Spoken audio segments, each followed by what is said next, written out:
एक मेहनती और ईमानदार नौजवान बहुत पैसे कमाना चाहता था क्योंकि वह गरीब था और बदहाली में जी रहा था। उसका सपना था कि वह मेहनत करके खूब पैसे कमाए और एक दिन अपने पैसे से एक कार खरीदे।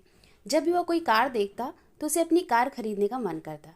कुछ साल बाद उसकी अच्छी नौकरी लग गई, उसकी शादी भी हो गई और कुछ ही वर्षों में एक बेटे का वो पिता बन गया। सब कुछ ठीक चल रहा था, मगर फिर भी उसे एक दुख सताता था कि उसके पास अपनी कार नहीं थी। धीरे धीरे उसने पैसे जोड़कर एक कार खरीद ली और कार खरीदने का उसका सपना पूरा हो चुका था।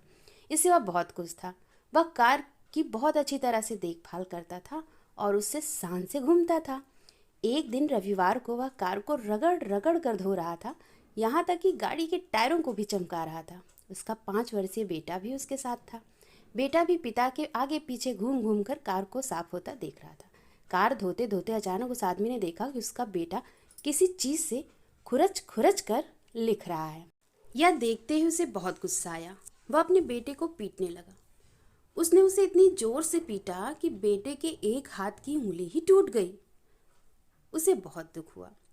दरअसल वह आदमी अपनी कार को बहुत चाहता था और वह बेटे की इस शरारत को बर्दाश्त नहीं कर सका। बाद में जब उसका गुस्सा कुछ कम हुआ तो उसने सोचा कि चलकर देखूं कि कार में कितनी खरोंच लगी है। कार के पास जाकर देखने पर उसके होश उड़ गए। उसे खुद पर बहुत गुस्सा आ रहा था। वह फूट फूट कर रोने लगा। कार पर उसके बेटे ने खुरच कर लिखा था, पापा आई लव यू।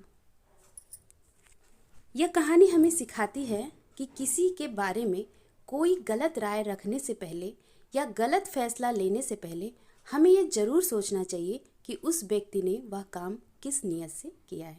दोस्तों, अगर आपको ये कहानी अच्छी लगे तो वीडियो को लाइक करिए और चैनल को सब्सक्राइब